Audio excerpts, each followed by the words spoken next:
There's something therapists won't tell you in couples counseling. They'll teach you the safe approach, the controlled escalation, the 5 careful gears of touch designed to protect you from rejection. And yes, those frameworks exist for a reason. They prevent men from moving too fast, misreading signals, creating discomfort. But here's what gets lost in all that caution. Attraction isn't careful. While you're measuring each step, calibrating each move, wondering if it's appropriate to touch her waist or brush her neck, her nervous system is scanning for something entirely different. Not politeness, not hesitation, not a man who asks permission before every gesture. Her biology is looking for decisiveness, confidence, a man who understands the language her body speaks before her conscious mind catches up. And that's what we're going to decode today.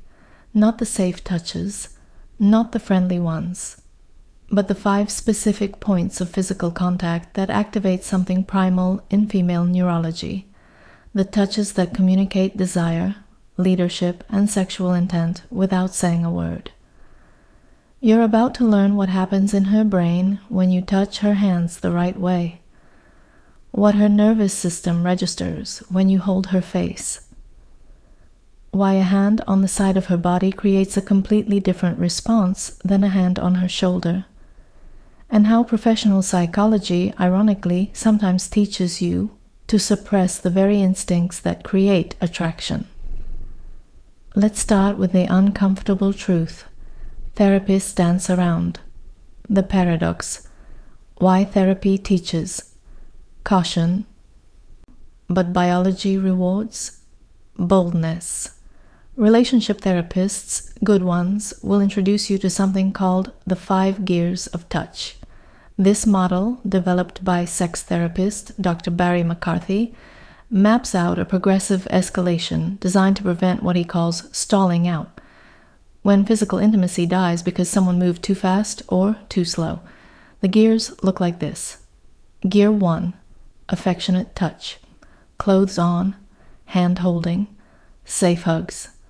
Gear 2, sensual touch, non-genital pleasure, massages, hair stroking. Gear 3, and a playful touch, semi-clothed, showering together, tasing. Gear 4, erotic touch, manual or oral stimulation, no intercourse yet. Gear 5, intercourse is methodical, structured, and in long-term relationships recovering from sexual dysfunction, it works. But here's the problem when you apply this to attraction and seduction. It assumes she wants you to be cautious. It assumes arousal builds best when you're tentative, asking silent permission at every gear shift. And neuroscience tells us the opposite. Studies on female arousal show that uncertainty mixed with confidence creates the strongest neurological response. Not uncertainty about whether you want her, that kills attraction, but uncertainty about when you'll make your move, combined with the certainty that you will. Her brain's reward centers light up when you lead, when you decide, when you touch her in a way that says, I know what I'm doing, and I'm not afraid of your body. Therapists teach caution because they're trying to protect, but attraction doesn't respond to protection. It responds to calculated risk. So what we're doing today is taking those therapeutic frameworks, the neuroscience, the biology, the behavioral patterns, and translating them into practical seduction intelligence. Not manipulation. Not coercion, but understanding how to communicate desire through touch in a way that her nervous system recognizes and responds to. Let's get specific. Before the touch, the mental triggers that prime her nervous system. Here's something most men miss. The touch doesn't start with your hands.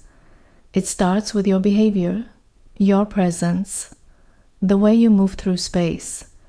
Because her brain is pattern recognition software, constantly scanning for signals of status, confidence, and sexual worthiness. Before you ever make physical contact, you're already communicating. And if those behavioral signals aren't aligned, the touch won't land right, no matter which zone you target. So let's talk about the pre-touch psychology that sets the stage. Leadership, the primal trigger. Women are attracted to men who lead, not in the domineering, controlling sense, but in the decisiveness sense. When you take her hand to guide her through a crowd, you're not asking, "Do you want to go this way?" You're making a micro decision, and she feels it. When you choose the table at a restaurant, order first, suggest the plan for the evening. These aren't about control. They're about initiative. And initiative registers in her brain as competence, as someone who can navigate uncertainty, someone who doesn't freeze when decisions need to be made. This matters for touch because when you eventually make physical contact, her nervous system has already decided, is this a man who knows what he's doing, or is this a man who's guessing? Leading in small behavioral moments builds the neurological foundation for her to trust your touch. Controlled silence, the anti-anxiety signal. Most men, when they're attracted to a woman, talk too much. They fill silence. They ask too many questions. They seek validation through conversation. But here's what neuroscience reveals. The ability to hold silence while maintaining eye contact is one of the strongest attraction triggers. Why? Because silence requires confidence. It says, I don't need to perform for you. I'm comfortable here with you in this moment.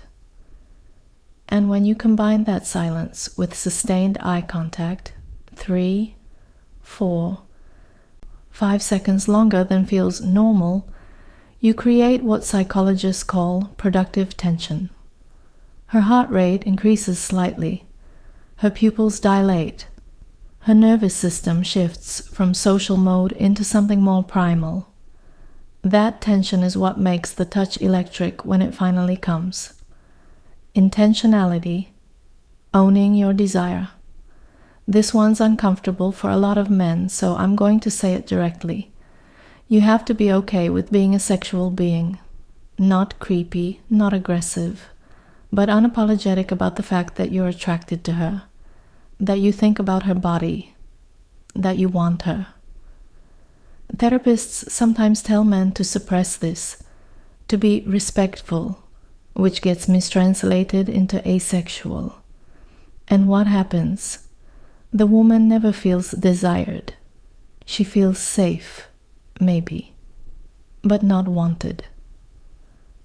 The biological reality is that women are attracted to men who are comfortable with their own sexuality, who don't apologize for desire, who can look at her in a way that says, without words, I find you physically compelling.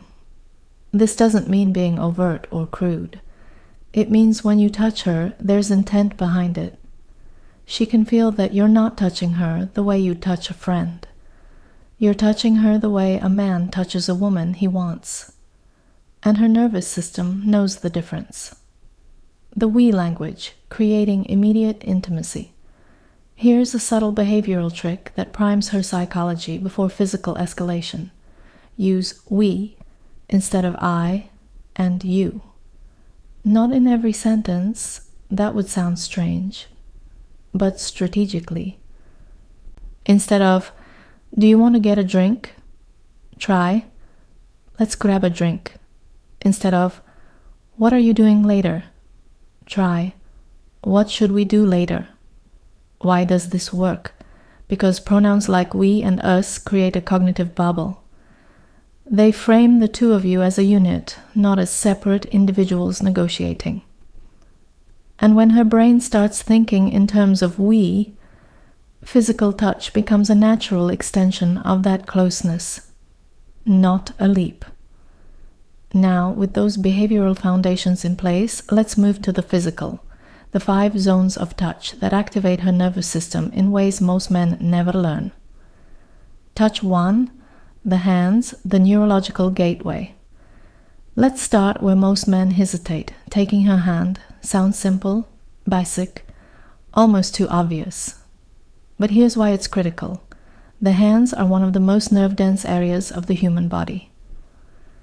Your fingertips contain roughly 3,000 touch receptors per square inch. Hers do too. That means when you touch her hand, you're not just making contact. You're sending a flood of sensory data directly to her brain's somatosensory cortex, the area that processes touch and creates emotional associations with it.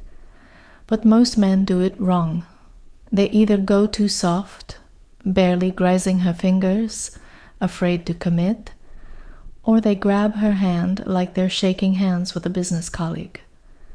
Neither creates the neurological response you're looking for. Here's the sequence that works. Step 1. Start with something functional. Reach for her hand to guide her out of the car, to lead her through a crowded space, to help her up from sitting. This gives the touch a context that isn't overtly romantic yet, which lowers her social defense mechanisms. Step 2. Once you have her hand, don't let go immediately. Hold it 3 seconds longer than necessary. This is where the brain shifts from functional touch to intimate touch. Step 3. If she doesn't pull away, interlace your fingers. This is the key. Interlocking fingers is a completely different neurological signal than a flat palm-to-palm hold. It's invasive in the best way. It says you're not just touching the surface, you're claiming space. Step 4. While holding her hand, use your thumb to lightly stroke the back of her hand or the inside of her palm. These are zones rich in C-tactile afferents, nerve fibers that specifically respond to gentle, slow touch and send signals to the brain's emotional centers, triggering the release of oxytocin. What's happening in her brain during this? Her insula, a region involved in emotional awareness and physical sensation, lights up. If she's attracted to you, dopamine and oxytocin levels begin to rise. These are the bonding and pleasure chemicals. But here's the critical part. You're testing. If she squeezes back, if she interlaces fingers in return, if she doesn't pull away after 10 seconds, you have a green light. Her nervous system just told you she's receptive. If she tenses, pulls back slightly, or keeps her hand limp, pause. Don't push. Her body just gave you information. You calibrate. This is why the hands are the gateway touch. They give you real-time biofeedback before you escalate further. Touch 2. The face, the intimacy threshold. If hands are the gateway, the face is the test. Think about who you let touch your face. Family, close friends, lovers, not strangers, not acquaintances. The face is neurologically wired for trust and intimacy.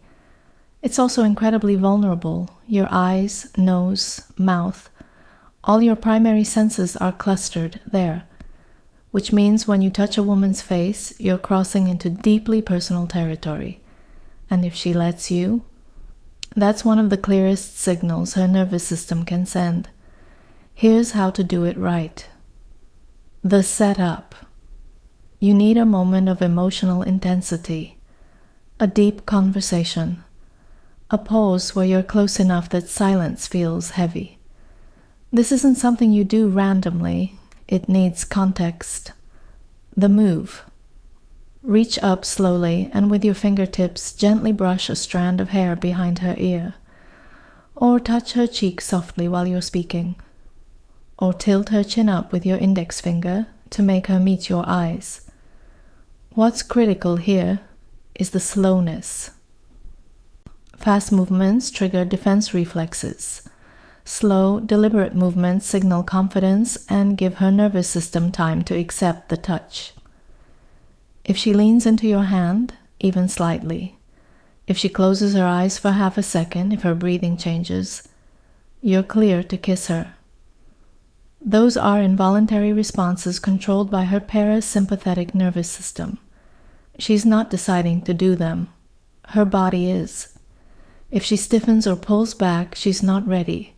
And that's fine. You recalibrate. You don't force it. But here's the neuroscience. When you touch her face and she accepts it, her brain releases a surge of oxytocin and vasopressin, bonding hormones. Her amygdala, which normally scans for threats, quiets down because your touch is registering as safe and desired. And the orbitofrontal cortex, the part of the brain involved in reward processing, activates, meaning your touch is now associated with pleasure. This is why touching her face is so powerful. It's not just physical, it's neurochemical bonding happening in real time. Touch 3. The side of the body, waist. The possession signal. Here's where most men make a critical mistake. They hug women from the front, arms around the shoulders, in what I call the friendly square hug. It's safe, platonic, sexless. If you want to communicate sexual interest, you need to change the geometry. Instead of hugging her head on like a buddy, touch the side of her body. Specifically, the waist, the curve where her ribs meet her hips, or the small of her back. Why does this matter? Because those zones are sexually associated in female neurology. The waist is where a man's hands naturally land during sex. The small of the back is where pressure is applied during intimacy. These aren't neutral zones, they carry subconscious meaning. When you place your hand on the side of her body instead of her shoulder, her brain registers it differently. It's not friendly, it's possessive. Here's the practical application. Scenario 1. You're standing next to her, not facing her. Reach around and place your hand on the opposite side of her waist, pulling her gently into your side. This is a dominant posture. It says, "You're with me." Scenario 2. When you hug her, instead of the standard front hug, turn her slightly so you're hugging from a 45-degree angle, and let your hands rest on her waist or lower back instead of her shoulders. Scenario 3. When you're walking together, instead of holding hands, place your hand on the small of her back to guide her. This is a leadership touch. It's protective, but also unmistakably masculine. What's happening neurologically?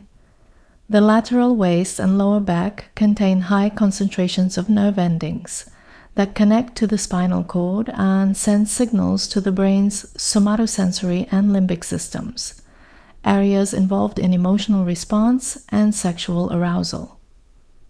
But there's also a psychological layer. When you touch her waist, especially from behind or the side, it creates a subtle sense of being claimed. And if she's attracted to you, that feeling of being wanted, of being pursued with confidence, triggers dopamine release, the brain's reward chemical.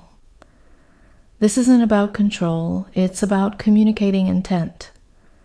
Your hand on her waist says, "I'm not hiding what I want." And if she leans into that touch, if she relaxes into your hand, if she doesn't create distance, her body just told you she wants it too. Touch 4. The neck, the danger zone that creates desire. Let's talk about the most vulnerable part of her body, the neck. From an evolutionary standpoint, the neck is where predators attack. It's where your jugular vein runs, where your windpipe is exposed. It's the ultimate vulnerability. And paradoxically, that's exactly why touching it creates such an intense response. When you touch, kiss, or even breathe near a woman's neck, you're activating 2 simultaneous neurological responses. Threat detection. Her amygdala registers the vulnerability. Arousal response. If she trusts you, that sense of danger transforms into excitement. This is the psychological mechanism behind why dangerous or edgy men are attractive. It's not actual danger women want, it's the thrill of simulated risk in a safe context. And the neck is where that thrill lives. Here's how to use it. The proximity move. Before you even touch her neck, get close to it. Lean in when you're talking to her, close enough that your breath reaches the side of her neck. Don't touch yet. Just let her feel your presence there. What happens? Her autonomic nervous system kicks in. Heart rate increases. Skin becomes more sensitive. If she tilts her head slightly to the side, exposing more of her neck to you, that's a subconscious submission signal. She's literally offering you access. The touch. Once you have that signal, touch becomes electric. You can brush your fingertips lightly along the side of her neck, from her ear down to her collarbone. Place your hand gently on the back of her neck while you're talking, creating a subtle grip. Kiss just below her ear, where the neck meets the jawline, a zone packed with nerve endings. Why is this so effective? Because the neck contains both mechanoreceptors, which respond to pressure and touch, and thermoreceptors, which respond to temperature. When you touch or breathe on her neck, you're activating multiple sensory channels at once, creating a layered neurological experience. But there's more. The neck is also an erogenous zone because it's rich in vagus nerve endings, the nerve that regulates arousal, relaxation, and the parasympathetic response.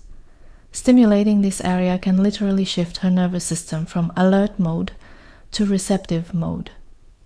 And culturally, kissing or touching the neck has a primal, almost predatory quality.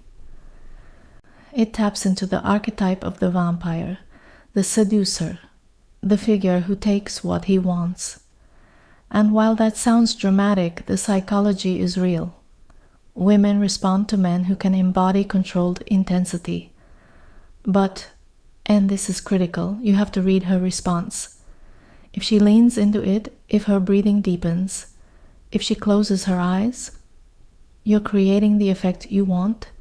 If she tenses, pulls away, or verbally asks you to stop, you stop immediately. The neck is high intensity. It requires trust. If that trust isn't there yet, this touch backfires. Done right, though, touching her neck is one of the fastest ways to shift the interaction from maybe interested to definitely attracted. Touch 5. The inner thigh. The point of no return. We've reached the final touch, the one that communicates more clearly than any words. I want you. The inner thigh. This is not a subtle touch. This is not ambiguous. When you place your hand on the inside of her thigh, you're making your sexual intent explicit. And that's the point. Let me be direct. This touch only works if you've already built significant attraction and trust. If you haven't, it's invasive, creepy, a violation of boundaries. But if you have, it's the neurological equivalent of lighting a match. Here's why. The inner thigh is one of the most sexually sensitive areas on the female body, second only to the genitals themselves. It's rich in nerve endings close to the erogenous zones, and touching it sends a direct signal to the brain's sexual processing centers. When you touch her inner thigh, you're activating the somatosensory cortex, which processes touch, the hypothalamus, which regulates sexual arousal, and triggering the release of dopamine and norepinephrine, chemicals associated with desire, excitement, and anticipation. But neurologically, there's something else happening. Proximity to the genitals creates anticipation. The brain anticipates where the touch is leading, and that anticipation itself is arousing. Here's how to do it without being clumsy.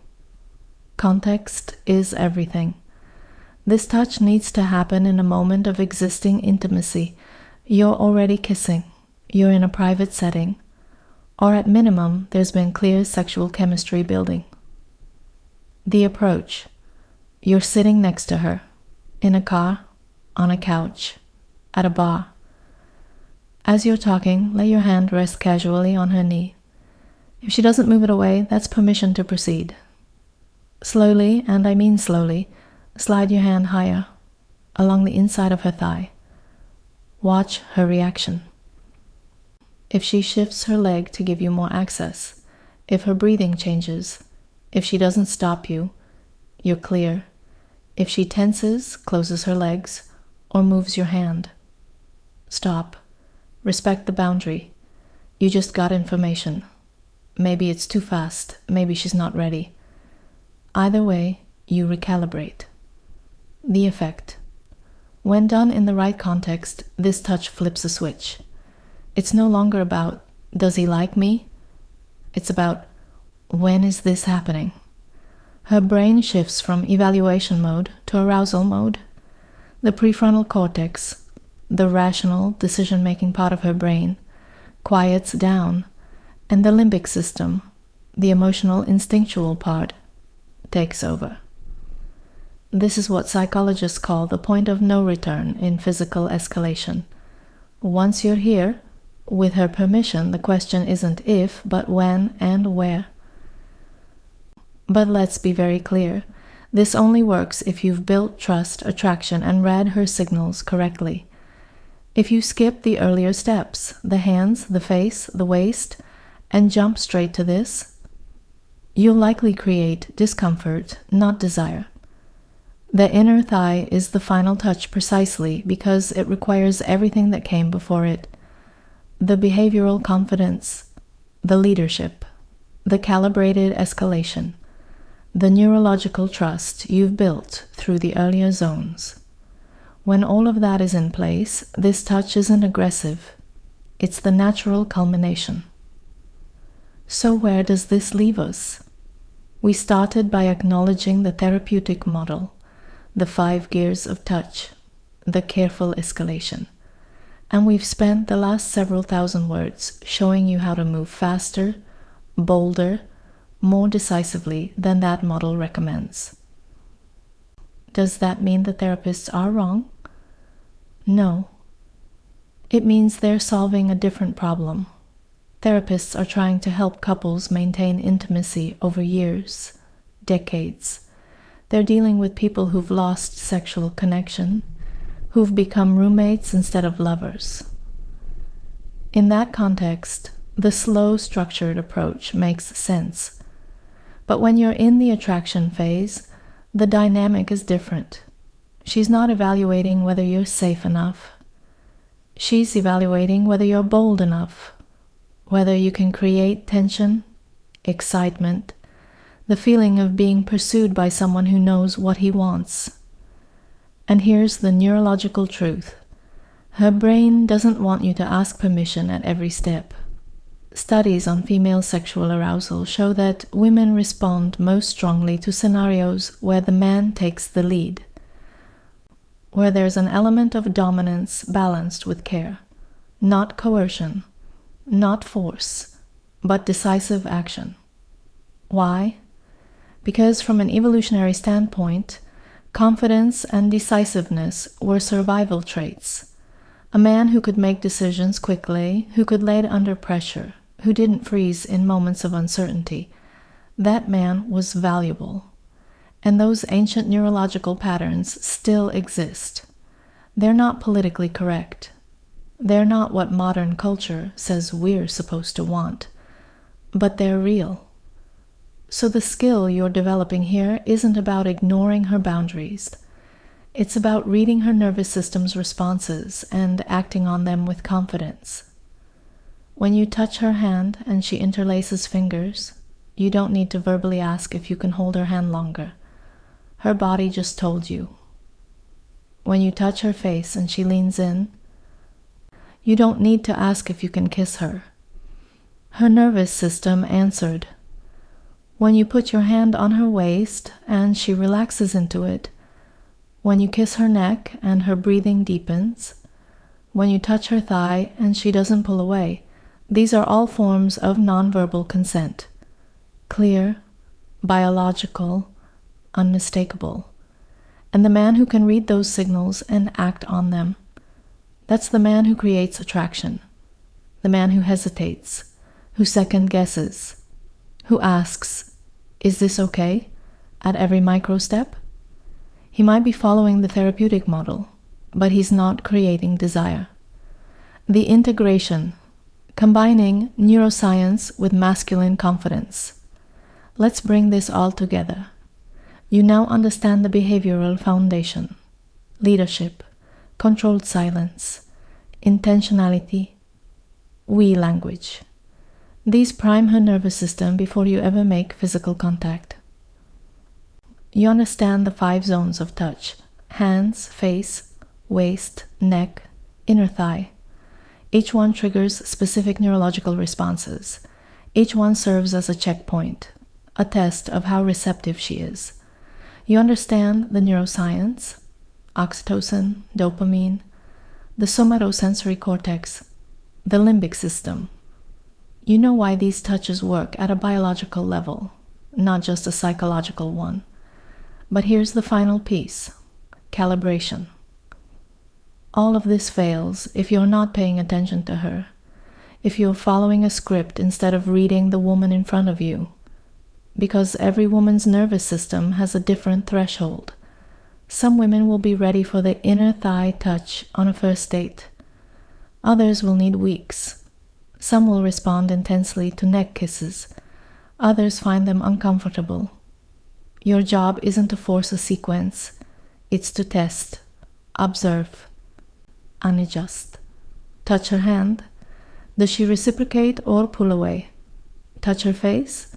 Does she lean in or stiffen? Touch her waist. Does she melt into it or create distance? Each response gives you information. And the man who can read that information and act on it, that's the man who leads.